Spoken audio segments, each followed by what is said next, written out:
Hello everyone, नमस्कार। आप सभी का स्वागत है। आज हमारा जो टॉपिक रहेगा विश्व आर्थिक मंच के बारे में बात करेंगे। वर्ल्ड इकोनॉमिक रिफॉर्म के बारे में बात करेंगे। वर्ल्ड इकोनॉमिक ऑर्डर के बारे में बात करेंगे और इसका कारण क्या है। यहाँ से प्रश्न पूछने की संभावना बनी ही रहती है। तो यहाँ से दो तीन प्रश्न बनते हैं हर एग्जाम्स में। कोई भी एग्जाम हो, उन सभी एग्जाम्स में यहाँ से प्रश्न बनने की संभावना रहती है। तो ये हमारा ये मुद्दा है। तो वर्ल्ड इकोनॉमिक रिफॉर्म की बात करें, वर्ल्ड इकोनॉमिक ऑर्डर की बात करें, तो यहाँ हम 1939 से 1944-45 के बीच में सेकेंड वर्ल्ड वार होता है, जिसकी डेट निर्धारित की गई है। और ये निर्धारित की गई का मतलब ये नहीं है कि निर्धारित हमने की है या आपने की है। इसका मतलब ये है कि इसकी जो डेट है 1939 से सेकेंड वर्ल्ड वार स्टार्ट होता है और 1945 तक चलता है। लेकिन 1944 में सेकेंड वर्ल्ड वार पश्चिमी देशों में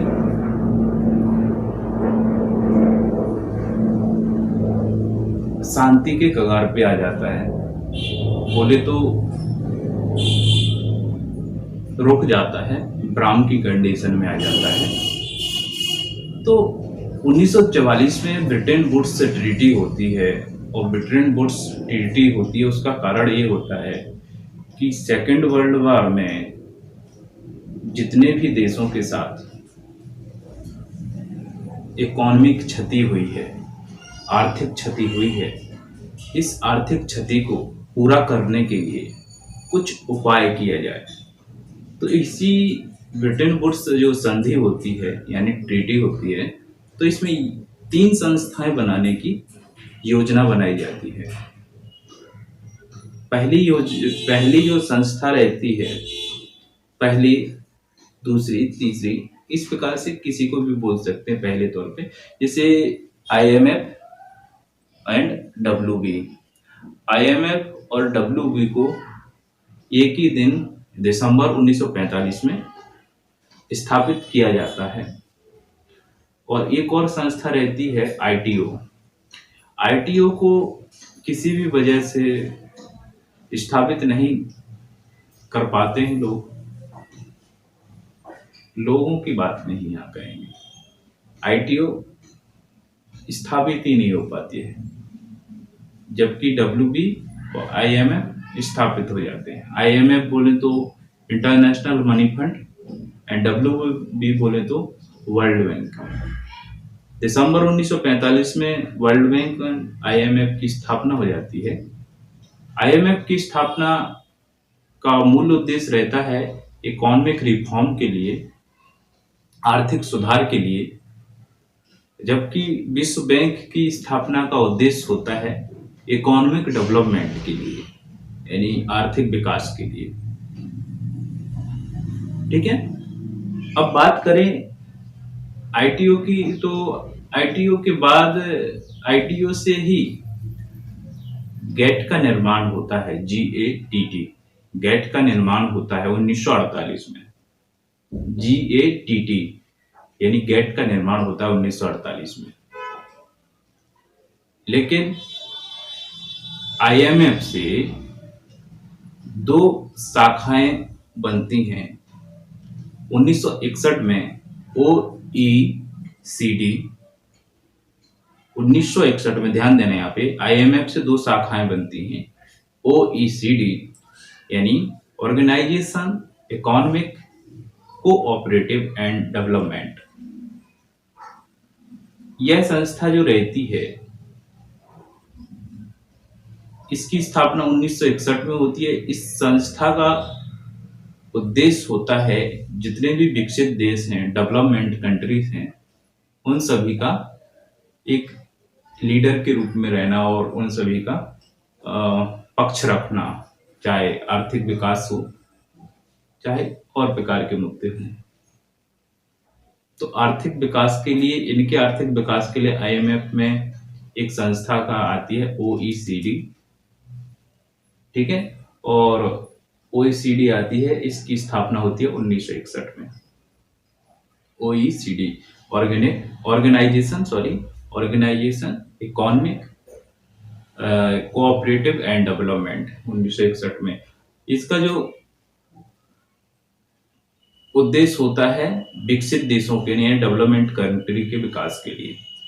और एक और इससे संस्था निकलती है G77 यानी G77।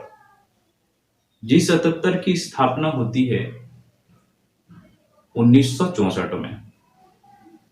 G77 की स्थापना होती है 1964 में, और इसके जो शुरुआती सदस्य रहते हैं 77 रहते हैं, यानी 77 कंट्री रहती हैं, इसलिए उसको G77 बोला गया है, G77।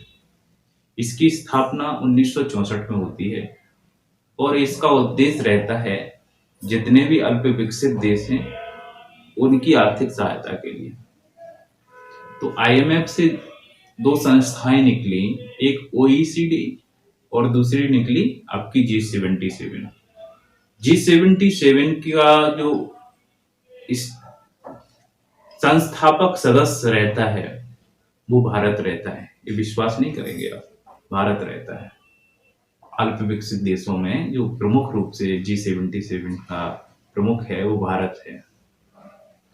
अभी फिलहाल इसकी बात करें G77 में 134 सदस्य हैं, और जब शुरुआती दौर में 1964 में इसमें 77 थे, इसीलिए तो इसका नाम G77 पड़ा। अब बात करें गेट की, तो गेट 1948 में आया। ITO जो स्थापित नहीं हो पाया, 3 संस्थाओं के बारे में मैंने बात की थी। ब्रिटेन वुड्स संधि के द्वारा 3 संस्थाएं बनानी थी, IMF, WBA, ITO नहीं हो पाया। ITO के स्थान पे 1948 में गेट आया। ठीक है, गेट आता है। अब इसके बाद बात करें 1975 में G7 ग्रुप का निर्माण होता है।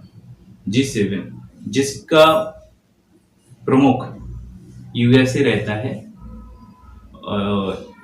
G7 में।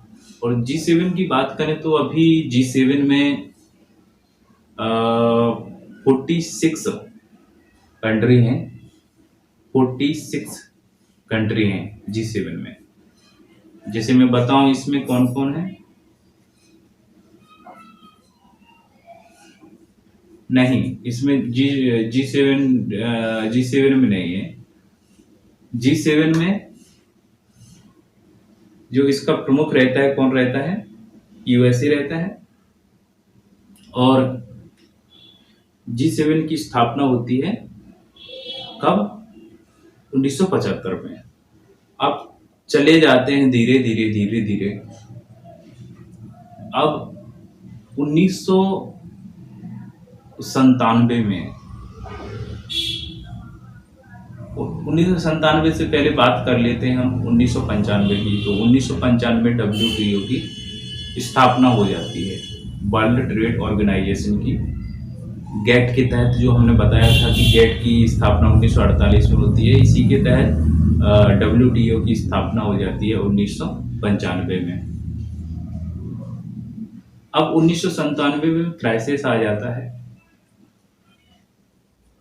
इकोनॉमिक क्राइसिस आ जाता है, आर्थिक मंदी आ जाती है। तो अब इसमें सुधार के लिए G7, जो 1975 में G7 की स्थापना हुई थी, इसी G7 के तहत G20 की स्थापना होती है। और G20 में 46 कंट्री हैं। और G20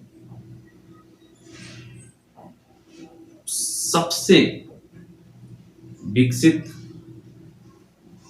ग्रुप है, आर्थिक क्षेत्र से, पॉपुलेशन के हिसाब से। ठीक है, 90% GDP का G20 के पास है। 80% ट्रेड वर्ल्ड का G20 के पास है। इसमें 46 कंट्री रहती हैं G20 में, और G20 की स्थापना 1999 में हो जाती है। 1997 में क्राइसिस आता है, तो इसको पूरा करने के लिए G20 की स्थापना होती है G7 के तहत। जो G7 की स्थापना जब कब हुई थी? 1977 में हुई थी। ठीक है।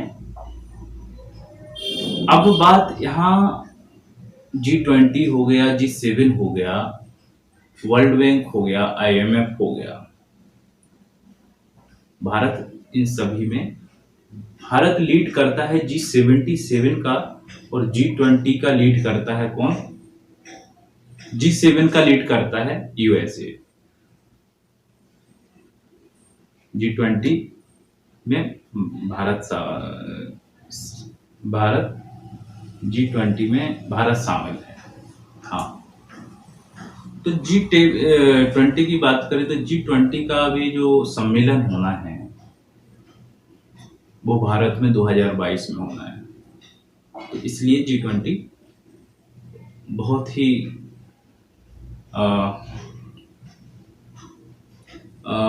फेमस अभी है ये मुद्दा।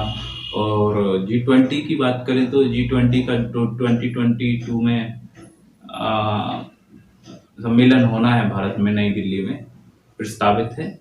और जो ओसाका, जापान के ओसाका में 2019 में G20 का सम्मेलन हुआ था, तो इस सम्मेलन में भारत ने डाटा लोकलाइजेशन की बात की थी, यानी स्थानीयकरण की बात की थी, डाटा लोकलाइजेशन की बात की थी।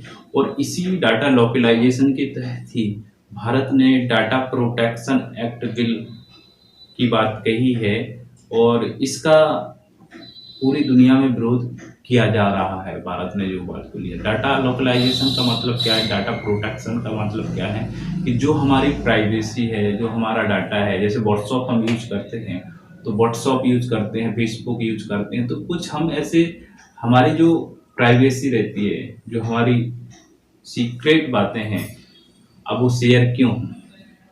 तो जैसे व्हाट्सएप है, तो व्हाट्सएप का कंट्रोल भारत के पास नहीं है, उसका डाटा इंटरनेशनली है।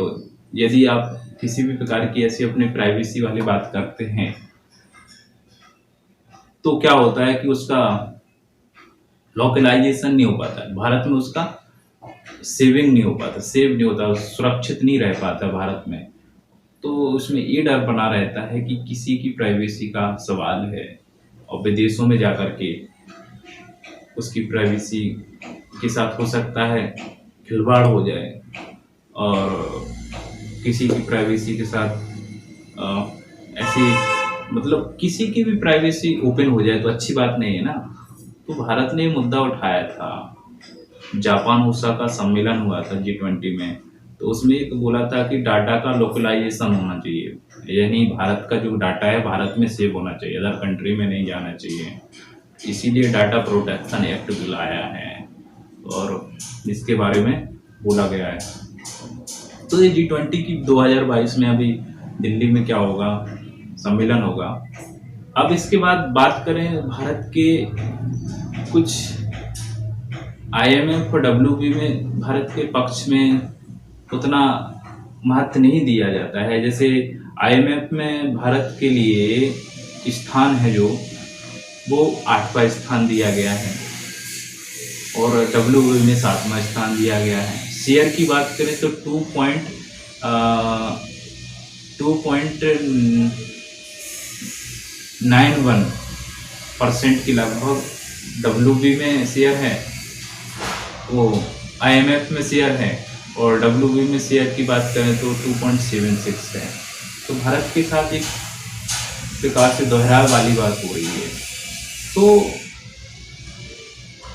चीन के द्वारा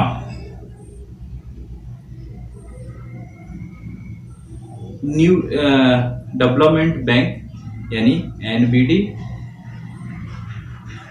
वो NDB new development bank and Asian infrastructure investment bank यानी AII और एनडीबी, इनकी स्थापना की गई है, जो आईएमएफ और डब्ल्यूबी के एक विकल्प के रूप में है।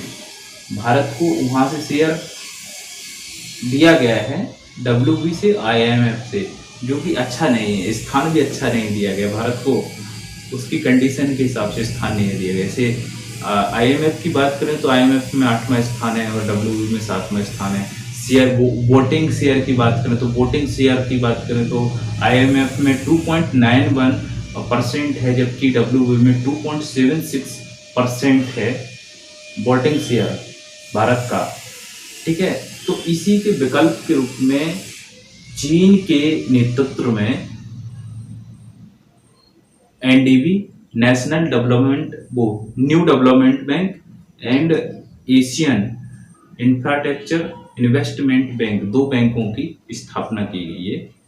और 2014 में एनडीबी की स्थापना की गई थी, जिसका मुख्यालय शंघाई में है, और एशियन इंफ्रास्ट्रक्चर इन्वेस्टमेंट बैंक की स्थापना 2015 में की गई थी, जिसका मुख्यालय बीजिंग में है। तो इसमें शेयर भारत का बराबर का है एनडीबी में, यानी 20% जितने भी इसमें कंट्री शामिल रहेंगे उनका 20% वोटिंग शेयर रहेगा, तो भारत का भी उतना ही है। और एशियन इंफ्रास्ट्रक्चर इन्वेस्टमेंट बैंक है, जो इसमें वोटिंग शेयर 7.6% है भारत का, जो ठीक है। तो अच्छा है। तो यहाँ विकल्प ये बना हुआ है कि यहाँ पे अपोजिशन की कंडीशन बन गई है कि आईएमएफ और डब्ल्यूबी है, तो ये उभरती हुई 2 संस्थाएं ऐसी हैं जो एक विकल्प के रूप में आई हैं। तो यहाँ चीन अपनी ओर आकर्षित करने के लिए भारत को कि ये इसके हिस्से बने रहें और हमारे पक्ष में रहें, और इधर यूएसए ऐसा कर रहा है। तो ये हमारे आज विश्व आर्थिक मंच के बारे में चर्चा थी, जो महत्वपूर्ण चर्चा थी। ठीक है, और आशा करते हैं आपको समझ में आया होगा। और मैं एक बार फिर से इसको दोहरा देता हूँ। जैसे आईएमएफ की स्थापना 1945 में, डब्ल्यूबी की स्थापना 1945 में होती है। इसके बाद बात करें गेट की स्थापना, गेट की 1948 में होती है। इसके बाद बात करें ओईसीडी यानी ऑर्गेनाइजेशन इकोनॉमिक कोऑपरेटिव डेवलपमेंट की स्थापना होती है 1961 में, और 1964 में होती है G77 की स्थापना, 1975 में होती है G7 की स्थापना। अब इसके बाद 1995 में स्थापना होती है WTO की। WTO की स्थापना होती है गेट के हिसाब से, 1948 में जो गेट बनता है उसी के हिसाब से हुई है, उसी के द्वारा हुई है WTO की स्थापना। इसके बाद 1997 में क्राइसिस आ जाता है, आर्थिक मंदी आ जाती है, तो इसको पूरा करने के लिए WTO की स्थापना होती है, वो G20 की स्थापना होती है 1999 में, फिर G7 के द्वारा ही होती है। ठीक है, अब इसके बाद बात करें हम एनडीबी की, न्यू डेवलपमेंट बैंक, नेशनल बार मैं बोल रहा हूँ, यहाँ पे नेशनल नहीं है, न्यू डेवलपमेंट बैंक है एनडीबी, न्यू डेवलपमेंट बैंक, जिसकी स्थापना 2014 में होती है। इसका मुख्यालय शंघाई में है, और इसमें भारत का वोटिंग शेयर भी बराबर यानी 20% है, सभी जितने भी देश इसमें शामिल है। इसके बाद बात करें एशियन इंफ्रास्ट्रक्चर इन्वेस्टमेंट बैंक की, AIIB, इसकी स्थापना 2015 में होती है, और इसका जो मुख्यालय है बीजिंग में है। इस प्रकार से विश्व आर्थिक मंच की बात हो जाती है।